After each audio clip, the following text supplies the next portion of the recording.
Audi Actu sur Radio Victoire. Actualité, débat, intervention par téléphone. C'est tous les jours à partir de 7h. Sur la fréquence magique, la 96.3 FM. Audi Actu. Audi Actu, vous y êtes et nous y sommes, monsieur Sogadi Emmanuel. Encore une fois, bonjour. Bonjour, Joachim. Merci pour la grande patience, véritablement. C'est la patience ce matin. Oui, c'est d'accord. Ah oui, la densité de l'actualité parfois oblige. Ah oui. Alors, comment se porte votre organisation qui défend les droits et les droits des consommateurs? Oui, nous nous portons très bien. Et comme nous vivons, nous continuons à vivre, nous avons toujours l'espoir et nous remercions le grand Dieu pour tout ce qu'il fait, continue de faire dans notre vie. Mais on ne vous sent plus ces temps-ci, ou bien les Togolais maintenant ont compris qu'il ne faut plus faire de la fraude. Non, sauf que peut-être les gens nous ne communiquons plus axés sur les actions, mais nous sommes toujours sur le terrain. Et nous sommes sur le terrain, nous sommes au laboratoire aussi. Oui. Et donc, des gens nous savent. Les gens vous font confiance et si vous menez des activités. Nous menons des activités. Ces derniers moments, nous avons fait des actions de plaidoyer en collaboration avec nos collègues. Sur la TC sur le plan national et international. Et maintenant, nous revenons encore après une phase de plaidoyer sur le terrain pour que les gens sachent que nous ne les avons pas oubliés. Et en aucun cas, je ne crois pas, même en l'absence d'Emmanuel Sogadi, président aujourd'hui, la LCT n'abandonnera jamais sa lutte et sa ligne éditoriale. Voilà. Et je crois que c'est une passion que la Ligue va essayer de satisfaire et elle le fera avec ses moyens de bord. Elle le fera avec ses moyens de bord, mais est-ce que par moment le gouvernement essaie quand même de définir une petite ligne pour vous accompagner parce que ici vous défendez, vous militez pour la cause de santé publique? Oui, Joachim, la dernière fois, je crois que c'était peut-être le 13, 14 et 15, nous étions au Burkina Faso avec les collègues de la sous-région de l'espace UEMOA. Nous en avons discuté entre nous, mais les facilités que les autres collègues ont dans leur pays, nous n'avons même pas ces facilités au Togo. Okay? La facilitation des relations entre les institutions de régulation d'ailleurs. C'est vrai qu'au Togo, il y a pour le moment quelques lieux d'espoir avec certaines institutions de régulation, mais pour d'autres, c'est que vous êtes des ennemis et il faut qu'on vous mette en quarantaine. Mais nous pensons que nous n'avons jamais eu de... Donc, par moment, il arrive qu'on considère les associations qui défendent les consommateurs, qu'on les considère comme des ennemis à abattre? Si. Il y a d'autres institutions, d'autres responsables, ce n'est pas l'institution tout entière, qui ne comprennent pas le rôle que les organisations de consommateurs jouent et doivent jouer. Et donc, ce qui fait qu'ils nous prennent comme étant leurs ennemis, mais néanmoins, nous, en tant que, comme je l'ai toujours dit, je ne suis ennemi de personne, mais je suis l'ennemi d'une mauvaise direction. Je suis l'ennemi de ceux qui ne protègent pas les consommateurs. Puisque moi aussi, je suis un consommateur. Si vous ne me protégez pas, je demeurerai votre ennemi si vous acceptez que vous le désignez sous le vocal d'ennemi. Mais pour moi, je ne suis pas votre ennemi, mais je suis quelqu'un qui fait des propositions et qui peuvent améliorer ce que tu es en train de faire. Et donc, nous, pour le bien même de ce directeur-là, ou bien cette personne élevée au rang. Pour répondre directement à ta question, nous ne recevons aucun appui d'aucune institution, de l'État ni du gouvernement lui-même, mais nous battons avec nos moyens de bord, tu les connais mieux que moi, et donc nous ne recevons d'appui de nulle part. Mais dans d'autres pays, et ils bénéficient des aides de la part de l'État. Oui, les gens bénéficient, ils ont des appuis, des facilités. Et même si ce n'est pas l'argent qu'on vous donne directement avec les facilités, c'est déjà une bonne chose. Peut-être qu'eux, ils militent bien que vous. Non, ils ne militent pas autant bien que nous. C'est que nous faisons le même travail. Aujourd'hui, si on donne les moyens à la LCT, la visibilité sera plus accrue. Et ce n'est pas ce que nous faisons hier que nous allons continuer à faire. Donc nous allons améliorer notre manière de faire notre intervention et sur le plan géographique et sur le plan thématique également.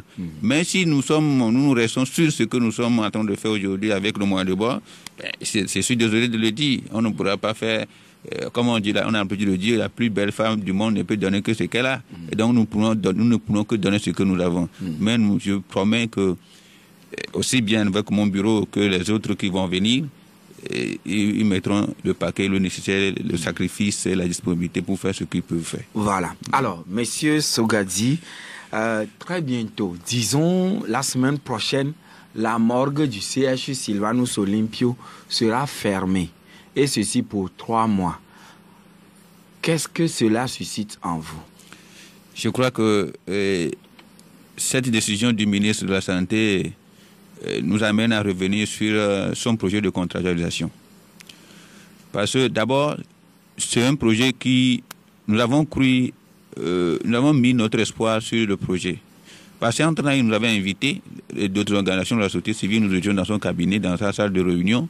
Ils avaient dit que oui, c'est l'idéologie, c'est la perspective du gouvernement. Le chef de l'État s'est investi lui-même. Il nous a dit de nous lancer dedans pour améliorer la gestion de nos centres hospitaliers et universitaires. Et nous nous sommes dit, ok, si c'est pour améliorer la gestion, il n'y a pas de problème.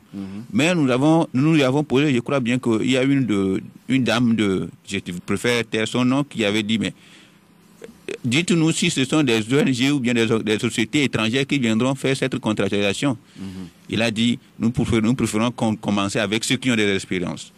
Mais aujourd'hui, je crois que les informations que nous avons en notre possession, il faudrait que le ministre puisse rendre public les documents ayant contribué à la passation, comment on l'appelle, des marchés, pour dire que ces sociétés qui sont sélectionnées ont subi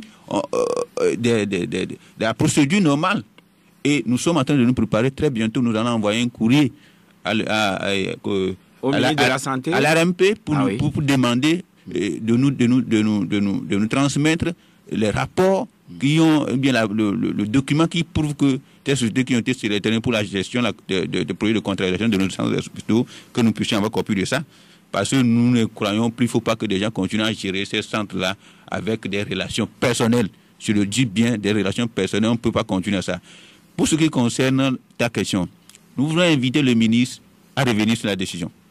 Parce que, oui. À revenir sur la décision. Pourquoi? On ne peut pas, lorsque vous voulez faire des réformes, lorsque vous voulez construire, améliorer, comment on l'appelle, la morgue, ok, soit pour sa capacité, parce que des gens de Eltegolais meurent vite, je ne sais pas, bien trop vite, je ne sais pas. Il y a beaucoup de dépouilles qui interviennent, qui sont déposées là-bas. Je n'en sais rien, mais s'il faut le faire, il faut qu'on prévoie d'autres mesures alternatives dans le même centre.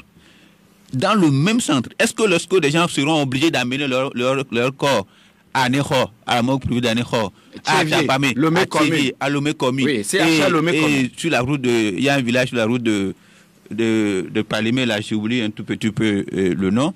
Mais est-ce que c'est le gouvernement qui va supporter les charges supplémentaires? Moi je suis à l'hôpital ici, dans les parages de l'hôpital, et ma grand-mère meurt et on m'oblige à aller la déposer à un endroit trop éloigné d'ici. Donc je dis, il ne faudrait pas qu'on puisse maintenir cette décision. Nous allons nous préparer pour que le ministre revienne sur ça. Maintenant. Pourquoi attends, il y a des corps qui n'ont pas encore trouvé de solution, mais on les oblige à venir trouver. Le jeune Jojo qui a été tué par balle au niveau de la clinique Blanc à Bekota. Le jeune est toujours à la morgue de CHU Tokon ici. Et si aujourd'hui le ministre a un courrier pour dire mais venez prendre vos corps, est-ce qu'on va obliger la famille à venir prendre le corps de Jojo? Mais on ne peut pas accepter. Nous, à la Ligue, l'enfant a été tué par balle. Et aujourd'hui, il ne veut pas reconnaître. Il ne veut pas reconnaître. C'est ça le problème. Il ne veut pas reconnaître. Le dossier est devant le procureur. On lui demande, mais la famille demande l'autopsie. Mais celui qui doit faire l'autopsie, on dit, il a voyagé. Il faut changer de personne. faut changer de personne. Donc aujourd'hui, on ne peut pas imposer à la famille de Jojo. Le jeune tué depuis pratiquement 7 mois ou 8. Oui. Alors, l'enfant est toujours à la morgue. Son corps gît à la morgue. Et maintenant, le ministre a donné l'ultimatum que tout le monde doit venir retirer. En tout cas, toutes les familles. Nous aussi, nous lui disons, il doit revenir sur cette décision. Non, mais attends, il n'est pas là pour lui-même, hein, il est là pour le peuple togolais. Il n'est pas là, le professeur Migia n'est pas un ministre pour lui-même. Il est ministre pour le peuple togolais.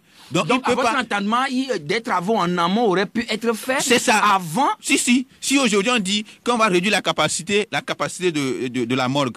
Peut-être l'étendre, l'agrandir. L'agrandir. Ok.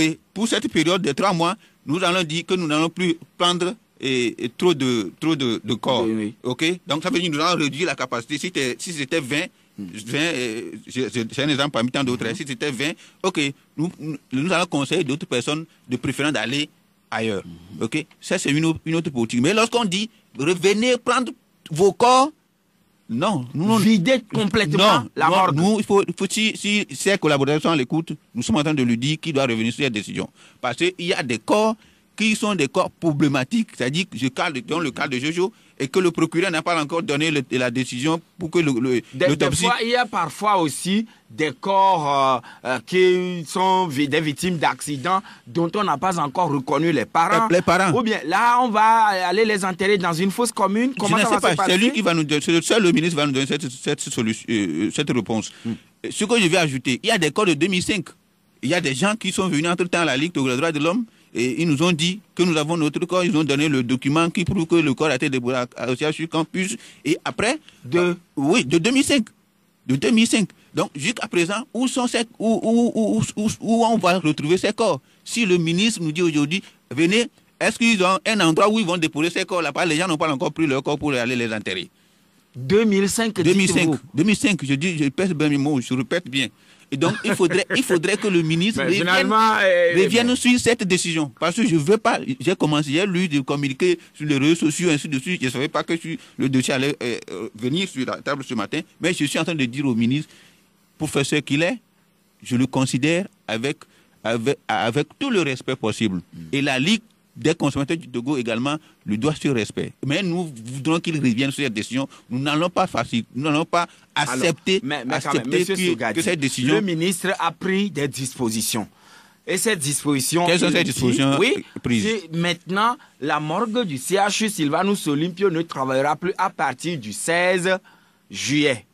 Alors, transférez vos corps, ou si vous voulez bien, si vous avez des dépôts, mettez-les au niveau du CHR Lomé commune, Tchévier, Aneko, Atapamé, etc., etc. Non. Il y avait ces morgues, mais des gens déposaient leur corps au CHU Sylvanus Olympio. Et donc ça veut dire que c'est une préférence... Maintenant, c'est l'effectivité de la contractualisation. C'est une préférence de proximité. OK? C'est une préférence de proximité. Ça veut dire que... Et de confiance. Oui, et de confiance. Ça veut dire qu'ils veulent obliger des gens à enterrer leur corps aussitôt que les personnes décèdent. Oui, maintenant, l'ultimatum est donné que tous ceux qui ont des corps, les familles bien sûr, qui ont des corps encore à la morgue, sont invités, Manu Militari, à venir retirer les corps. C'est pour, avant, et la date butoir, c'est le 14 juillet. Je voudrais inviter la société qui gère la contractualisation au CHU Sylvanus Olympio de réaménager son agenda de conduite des travaux. Parce que, qu'est-ce que je dis? S'il faut le faire, s'il faut dans 3 mois commencer les travaux, il faudrait qu'ils puissent améliorer un autre endroit dans le même centre hospitalier pour que les corps là soient déposés là-bas en attendant qu'ils continuent la réflexion des travaux. Mais s'il faut dire, il faut fermer en intégralité, non. Si entre parenthèses, un proche parent du professeur Michi va décéder, parce que lui là de l'argent, il va l'amener chez les Chinois. Non, c'est pas question d'avoir d'argent. Non, il a les moyens. C'est question de impératif du moment. Non, impératif du moment.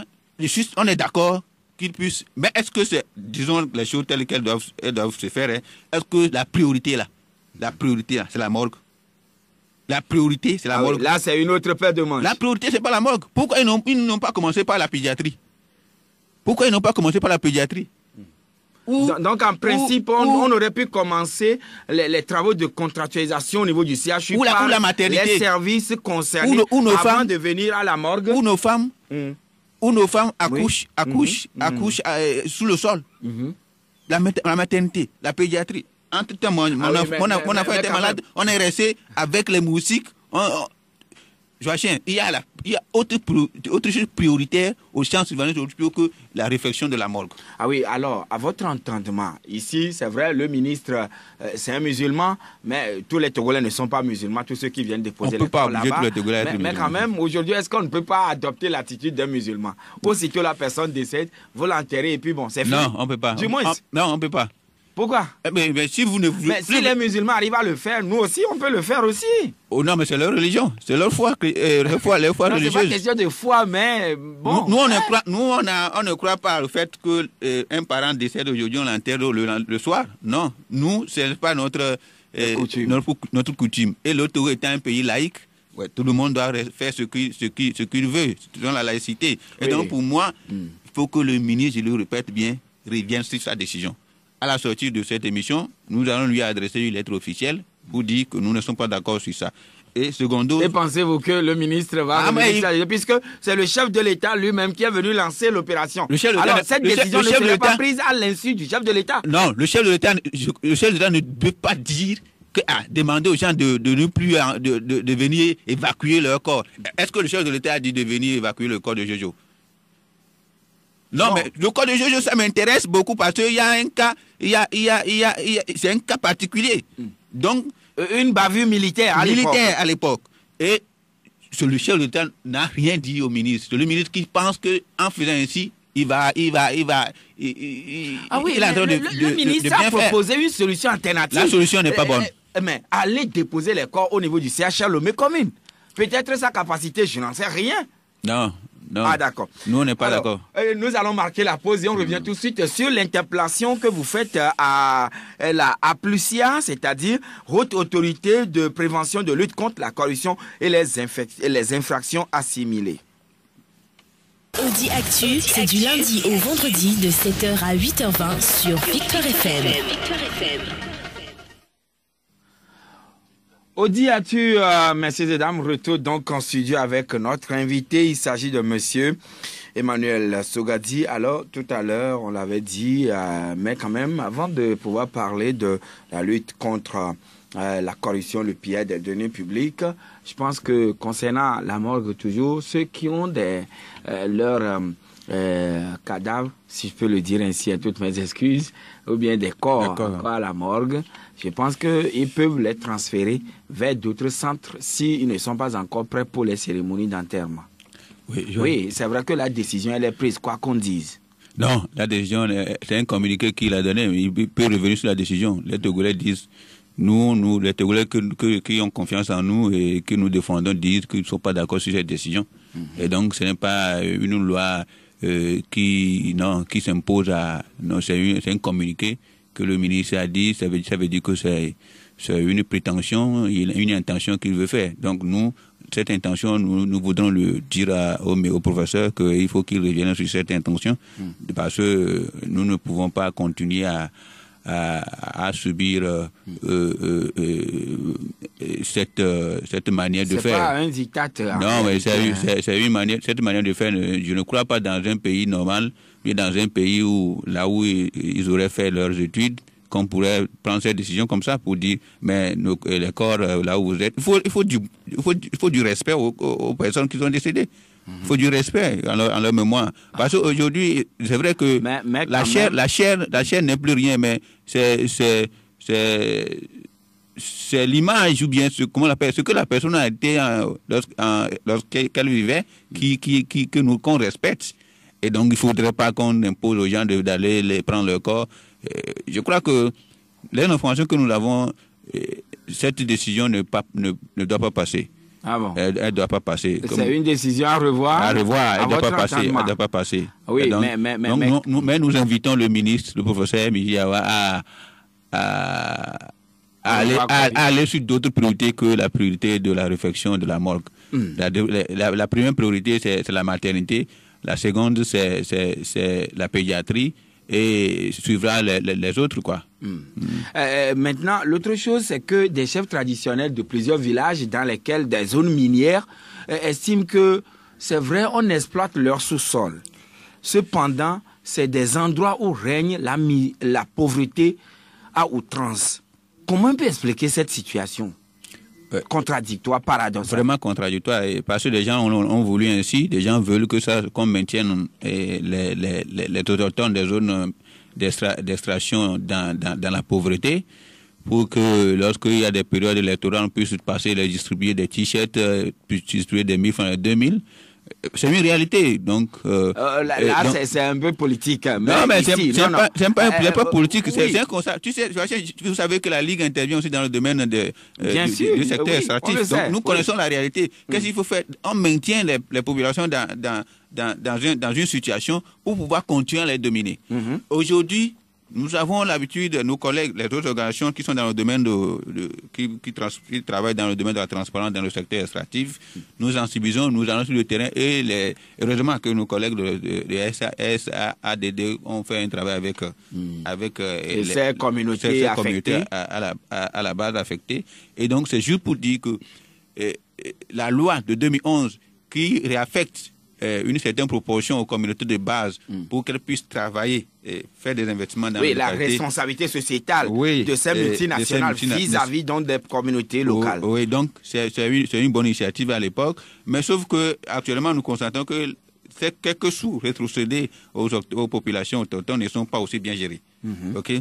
Et dans les préfectures, on va vous dire que nous avons fait tel nombre de tables bancs, tel nombre nous avons réfectionné telle école, etc. Tel dispensaire, mais lorsque vous fouillez, il n'y a pratiquement rien.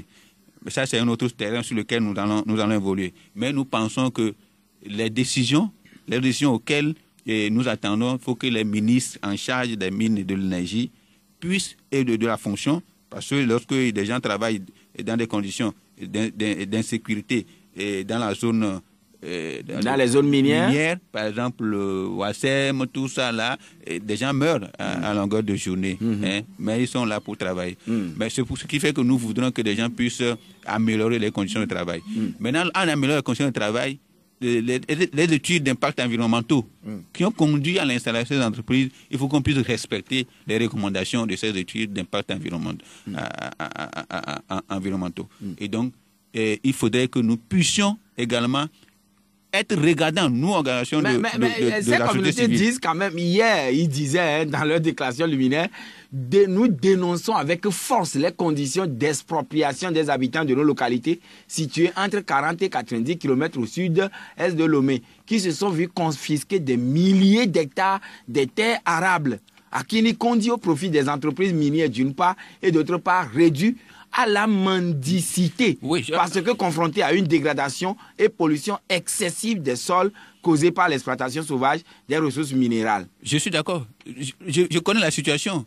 Je ne me rappelle pas très bien du nom du village. Lorsque vous allez vers Vaughan, après Diagblé, c'est à Bobo. À Bobo, c'est à Bobo. Oui, en tout cas, à Bobo, etc. De ce côté, là où ils font l'exploitation du phosphate actuellement, ils ont déplacé un village qui est de l'autre côté de la route. Côté gauche. À Bobo, à payer. Entre-temps, les gens voulaient manifester. Et malheureusement, ils ont été pris à partir. On a tabassé plusieurs manifestants, des blessés. Nous étions sur le terrain. D'autres interpellés et puis déférés à la prison civile de Théviers. Vous savez combien on paie comme contrepartie par mètre cube? Par mètre carré? Par mètre carré, j'allais dire. C'est insignifiant. Si tu prends par exemple l'hectare, je crois que si les calculs sont bien faits, c'est à peine 50 000 l'an. Or, l'hectare là, plus de 2 personnes pouvaient exploiter ça. Parce qu'il n'y a plus assez d'espace. Maintenant, lorsque vous donnez 50 000 à 2 personnes, les 50 000 vont les servir à quoi? Pratiquement rien. Ah oui, pour tout un village. Même on a déplacé les écoles, une école, un centre de santé. Mais là où on les a déplacés, rien. On dit finiki, il n'y a rien. Pour dire que les enfants pourront aller à l'école là-bas. C'est sous, il n'y a rien. Oui, c'est quand ils les avaient dénoncés à l'époque. On a donné 500 000, 300 000 à des gens selon la tête le problème du client. L'eau aussi qu'ils boivent là-bas, c'est pas de qualité. Parce qu'il y a le phosphate qui transparaissent dans l'eau. Lorsque vous puisez l'eau, vous déposez. Et c'est ça qui donne les dents jaunâtres? Les dents jaunâtres. C'est déplorable. Secondo, le problème c'est quoi? C'est nous les intellectuels qui sont des ressortissants de ces localités. Lorsque le problème se pose, lorsque nos frères, nos soeurs qui sont dans la localité se soulèvent pour dire que nous allons revendiquer, ils retournent dans leur cravate, ils disent il ne faut pas revendiquer. Oui, parce que nous allons discuter avec qu'ils perdent leur portefeuille. Oui, mais il faut qu'ils mettent fin à ça. Là, c'est la politique qui intervient alors. Pourquoi? C'est ça, c'est ce que nous dénonçons. On ne doit pas aussi attendre à ce que des gens fassent de la politique pour que nous, qui les avons envoyés à l'école, qui sommes restés dans le village. Est-ce qu'il y a cette possibilité que les zones minières, puis les populations de ces zones puissent vivre aisément? Est-ce qu'il y a cette possibilité? Oui, le principe c'est oui. Dans quel pays au monde? C'est possible? Oui, Joachim, pourquoi lorsqu'on exploite quelque chose dans votre localité, ça ne peut pas vous profiter? Ça profite à qui? Or, c'est du sable qu'on creuse, qu'on prend pour aller revendre. Mais ça profite à l'ensemble des citoyens du pays. Je suis d'accord. Oui. Parce que ça appartient à tout le Togo. Ok. Mais il doit y avoir des mesures. Lorsque on prend votre terre, on sait que vous aurez à coup sur 2 enfants, 3 enfants. Ils disent même, on ne prend pas, mais on confisque et on exproprie parfois. Oui. Manu militari. On peut considérer le mot, c'est l'expropriation. Oui. Je dis prendre allez-y. Lorsque vous êtes exproprié, de vos terres, or vous êtes un cultivateur, vous n'êtes pas un intellectuel pour dire que vous allez travailler dans une entreprise, quelle entreprise même à l'homme, il n'y en a même plus, qui puisse vous embaucher. Vous êtes un cultivateur. Vos enfants seront des cultivateurs. On prend toute la terre cultivable et vous vivez aux dépens du champ. On vous dit qu'on va payer par mètre carré et par an. Et on prend 1 hectare, vous avez 2 hectares, ainsi de suite. Or, chaque jour que Dieu fait, les enfants naissent, les arrière-fils naissent. Et c'est toute la génération. Ça veut dire que les autres générations n'auront plus de terre cultivable. Parce que l'espace de derrière, c'est ce que là où on vient d'exploiter les phosphores, ainsi de suite, d'autres zones, ils ne sont plus réaménagés. Et donc, c'est un soutien total que nous apportons à nos chefs traditionnels de la localité extractive. Est-ce que ces chefs-là ne seraient pas inquiétés? Parce que des fois, on dira que vous êtes en train de vouloir faire... Quand les gens souffrent, on ne leur permet même pas d'exprimer leur ras-le-bol. En tout cas, ceux qui sont en train de subir. Ils ne seront pas inquiétés. Ceux qui vont les inquiéter, ce sont leurs fils ressortissants qui sont chez nous à Lomé ici. Et qui vont faire du zèle? Ils vont faire du zèle. Moi, je dis, nous leur apportons notre soutien. Alors, monsieur Sogadi Emmanuel, vous demandez, interpeller la haute autorité de lutte contre la corruption et vous exigez des enquêtes par rapport à la corruption et le détournement des deniers publics. Pourquoi? Merci, Joachim. Au fait, nous avons constaté que depuis 2000, bon, il y en avait, mais depuis 2013, les cas que nous avons cités dans notre courrier datent de 2013. Cas en 2013 en Afrique du Sud, cas en 2000... des centaines de millions portés disparus. Cas en 2016... je crois 2017. 2017, oui. 2 ans après, non? Camille Gabon 2017 au Gabon. 2017 au Gabon. Oui. Où 600 millions. Vous savez, ce qui nous a un peu choqué, c'est que c'est en pleine canne que la haute autorité de prévention de lutte contre la corruption, que les membres ont prêté serment devant la Cour suprême. C'est le 7 février. Et on a cotisé pour que l'équipe nationale aille à Kankan janvier et fin décembre. Le 7 février, ils ont prêté serment. Mais au finish, on a constaté encore qu'il y a eu des détournements de plus de 600 millions. Ça veut dire que la commission est là, l'institution est là. Il n'y a pas eu de détournement, mais les 600 millions se sont volatilisés. L'argent ne peut pas se volatiliser. Disons-le ainsi en attendant. L'argent n'a pas d'aile comme un oiseau. Donc, il y a des détournements. Jusqu'à présent, on nous a dit, nous avons eu des informations que les gens ont souhaité des verses à plus de 90 à 900 000 francs. 900 000 francs. Une seule veste à 900 000 francs pour les joueurs. Tu vois, donc nous demandons que la lumière soit faite sur ces cas-là. Vous êtes consommateur. Oui. Est-ce qu'on ne vend pas une veste au-delà d'1 million de francs CFA? Moi, je n'ai jamais acheté une veste à 50 000. Moi, je n'ai pas les moyens pour acheter au-delà de ça. Si des gens en achètent, oui. Tant pis. Alors, maintenant, juste pour dire qu'il y a plusieurs cas. Le cas des projets de la Banque mondiale sur les moustiques du ministère de la Santé, le cas des projets de VIH-Sida, le projet BIDC, le cas de la route Le Mont-Vaugan, la route qui est à côté de nous. La route boulevard des Armées. Des Armées. Dans Toko Habitat, c'est-à-dire quittant les feux tricolores de Collège Protestant pour aller à Toko Ranco. C'est ça. Donc, il y a plusieurs cas. Mais nous nous sommes basés sur le dernier cas révélé par le Swiss League, qu'un certain Togolais, un ancien directeur de la BTCI, qui était ancien président du conseil d'administration de Togo Télécom, c'était l'ancien directeur Kanikatoua, Fabrice Yao, qui, à l'époque, où c'est... Qui aurait un compte offshore quelque part. Au niveau de HBC, une banque suisse, une banque privée suisse, nous nous sommes dit, mais ça doit nous interpeller. La presse, c'est ce que vous, les journalistes, vous faites, qui doit nous interpeller, vous investiguer. Nous aussi, nous faisons nos investigations. Nous sommes dit qu'il faudrait que l'autorité puisse se saisir de ce cas pour mener des enquêtes. Et quelle a été la réponse réservée, l'accueil réservé à votre courrier? On n'a pas encore eu de réponse. Pourquoi? Mais vous avez saisi la Raplucia à quel moment? Nous l'avons saisi le jeudi passé, je crois jeudi passé. Et nous avons aussi saisi le procureur général, près la cour d'appel de Lomé. Parce que la loi qui a créé cette autorité dit, si vous investiguez, transmettez les cas au procureur général. Pour que le procureur puisse ouvrir des informations judiciaires, une enquête. Nous, on a aidé la haute autorité en même temps à adresser le même courrier au procureur général pour dire, mais nous, il y a des cas, qu'est-ce qu'il faut faire? Il faut ouvrir une enquête. Parce que, aussi bien, ces deux sont des magistrats et ils ont prêté serment au nom du peuple togolais. Ils ont prêté serment au nom du peuple togolais. Le 7 février 2017... Donc, à votre entendement, ils ne sont pas actifs sur le terrain? Non, ils ne sont pas actifs.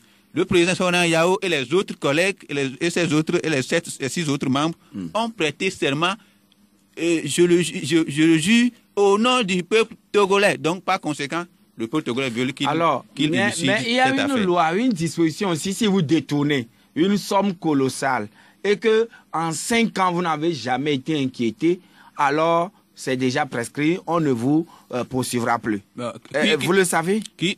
Non, la prescription, je ne sais pas si c'est... oui, voilà. La prescription, je me rappelle. Un député l'avait dit la dernière fois ici. Non, mais ça dit qu'il faut attendre qu'après 5 ans... Donc, pour vous, le A+IA doit commencer par travailler sur ces cas précités que vous avez énumérés dans votre courrier? Ces cas-là, on a toujours l'habitude de les évoquer.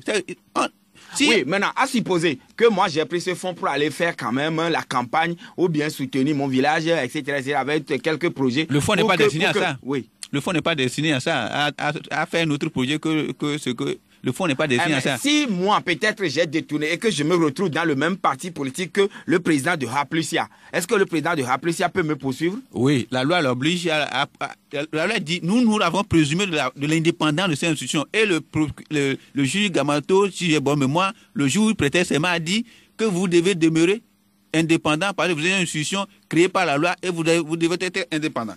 Mais pourquoi ils ont prêté serment? Si vous prêtez serment, ça veut dire que vous aspirez à l'indépendance. Vous jurez pour faire le travail de manière loyale. Monsieur Kokou, bonjour. Oui, monsieur Kokou. Oui, je vous attends. Bonjour, monsieur. Bonjour, nous vous écoutons pour la question. Je salue notre invité. Oui. Je voudrais lui demander, en tant qu'organisation de société civile, bien organisation de la Ligue togolaise des consommateurs, et les organisations de la société civile, et les organisations de la Ligue de la consommation, comment ils ont accueilli ce que le ministre a dit la dernière fois au Parlement en disant que la concession du port au bout de Bouléré n'est pas faite avec contrat, qu'il n'y a pas de papier attestant, tout ça, et au moment où il faisait ça, il n'y avait pas de test. Comment est-ce qu'on peut léguer un patrimoine national à quelqu'un sans qu'on ait des papiers sur ce... Non, il disait que ça avait été fait avec les tests qui existaient à l'époque, mais il n'y avait pas encore l'autorité de régulation du marché public. C'est ce qu'il avait dit. Mais la question est bien notée. On prend le deuxième intervenant, c'est Jacques. Oui, bonjour. Bonjour. Je salue l'invité. Bonjour Jacques. Oui, je salue l'invité. Oui. Oh, bon, moi, ce matin, c'est le cas de la mort qui me préoccupe parce que nous tous, nous sommes des vivants ambulants. Oui. Le ministre Midi Awa, c'est un monsieur que je respecte beaucoup. Mais pourquoi les choses ne se passent pas dans les normes? Parce qu'on ne peut pas appeler les gens d'ici là pour venir chercher leur mort. Quelqu'un qui n'est pas prêt pour enterrer. Il y a d'autres qui font le programme pour enterrer leur mort dans 3 mois, dans 6 mois. Oui, là, il est dit dans le courrier que vous pouvez transférer le cadavre, bien que totalement glacé, si on le dit comme ça. Hein. Il y a des frais que vous payez d'abord. Ah là là, et voilà, ce sont les 2 interventions que nous pouvons recevoir ce matin, mais le dernier intervenant revient encore sur le cas de la mort. Si la personne est déjà, le corps est déjà gelé, on peut le prendre, non, on peut le prendre et puis le transférer ailleurs. Donc, pour moi, j'ai déjà donné ma position hein, et nous avons déjà donné notre position au niveau de la Ligue. Nous, on n'est pas d'accord qu'on demande aux gens de venir prendre le corps pour aller ailleurs. Ok?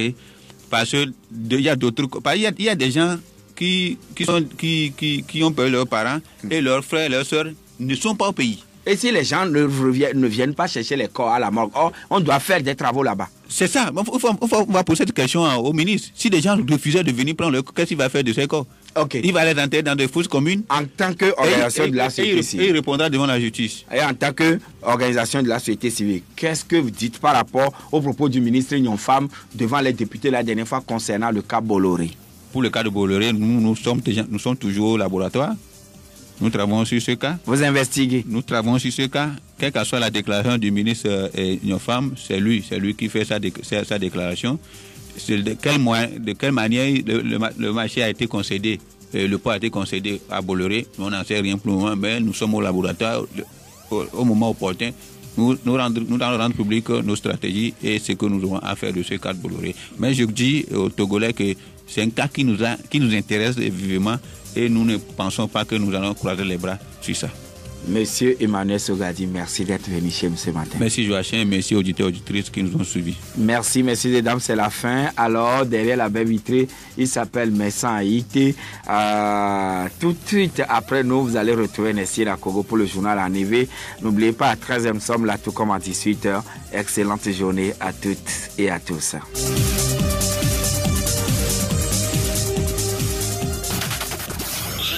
Radio Victoire sur Lunette via les 3W.